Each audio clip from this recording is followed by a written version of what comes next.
And so what I was hoping for in that moment was for you to say, no, great. Like all of these things that maybe I would have thought you would have said.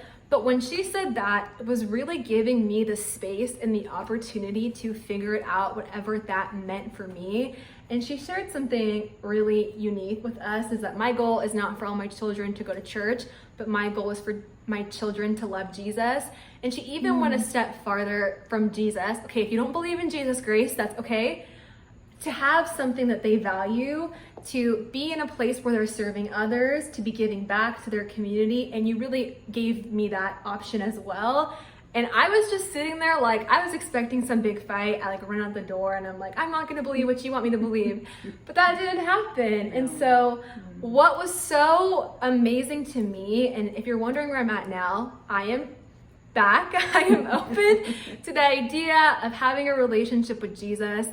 Labels, let's just not put them anywhere. I'm open to being in church. I am open to it. But do you want to share a little bit about your perspective from being a mom and coming into that?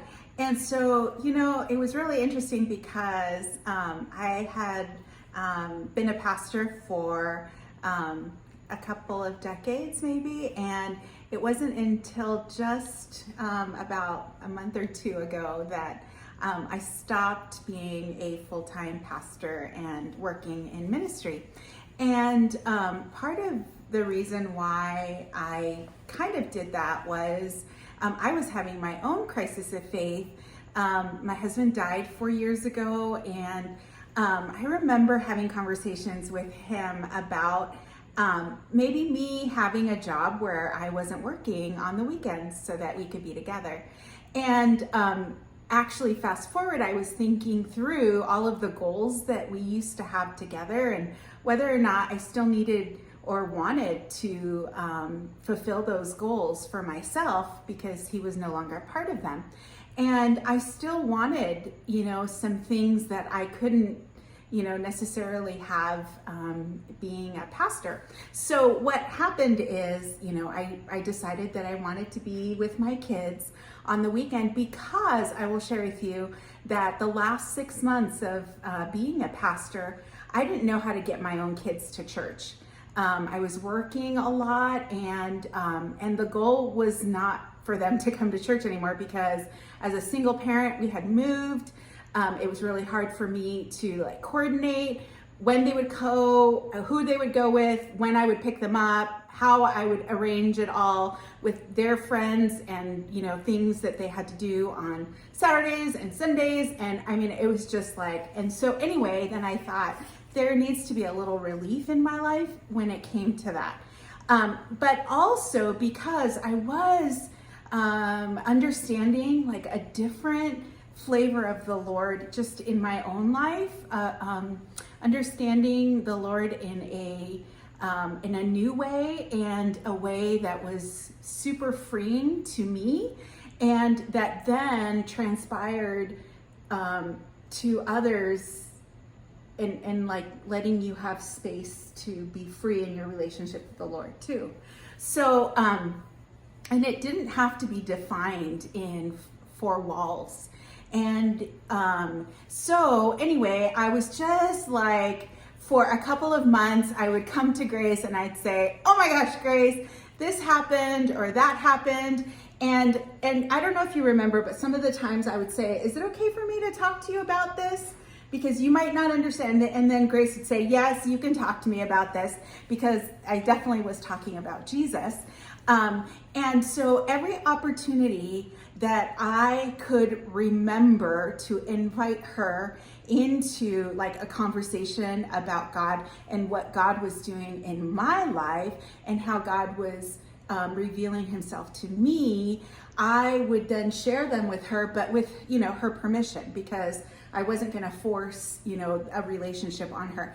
I just wanted, again, to consistently model and exemplify my own relationship with him and the realness about, and I was sharing with you this funny story, and she told me not to share it, but it's so good. The Lord is so good. So, I'm into K-dramas right now, and I hadn't read my Bible, and I was sitting watching this K-drama, and it's called The King, and it's really good, and I love it. And there's this one part, okay, so I'm thinking, okay, I haven't read my Bible, I haven't prayed today, but I wasn't sensing like any guilt. And so I said out loud, like, what am I supposed to learn from you today, Lord?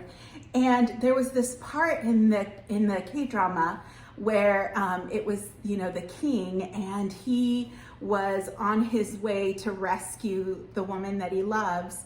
And in between him and the woman were all the enemy, like all these bad guys. And, he had his sword, and he was like fighting his way through to make his way to his loved one. And in that moment, I felt that was exactly the relationship that God was having with me and sharing with me, that he would fight the enemy, my enemy, to make his way to me and then embrace me in the end. And so then, just exploring these new, rich and freeing, opportunities with the Lord that didn't, fit inside, four walls of a church in a structured setting. That is really what I want to exemplify to my children. And yeah, my goal wasn't for them to go to church, because the last 6 months of being a pastor, it was really hard for me to get them there. And, and I could have felt ashamed. I could have done 1,000,001 things, but I knew that the Lord was providing an escape for me too. And it sounds funny, that I had to leave ministry, but it was right. It was right for me. And so then the goal was for them to love Jesus. And that is, I think, the message that I want to be super clear. I just think that no matter what it is that, your children believe, no matter what it is that you want them to have that value. And it might not look the way that someone else's does, and that's okay. That's what I would say, is that I was super ashamed because what it looked like to me is not what it looked like to my mom when she was growing up, what it looks like to my siblings, but it was what was authentic to me. And Yeah. I'm still on that journey. I haven't quite figured it all yet. Well, neither have I. I don't think But any of us have. I'm open and I'm willing and I'm able, and I think that kind of heart is what really will get you to some sort of resolve. Yeah. And so this is an open-ended Ended conversation. conversation. We are still talking about it. We are still processing, and I can't tell you that tomorrow I won't have changed my mind, because it's hard. Faith is Well, hard. you can't go to church. Well, I can't go to church because of coronavirus, but I can watch online. I can be Yes. open to the idea, and I can be open to others as well sharing with me. And so I just wanted to share, we wanted to share this with you guys. If you are in the middle of not knowing, if you are in the middle of confusion, that there is hope for you, Right. that there is an open-ended conversation that can be had with those around you. Yeah. There's no And I shame. think, and one of the things that I wanted to say was, when you came to me, you told me the truth.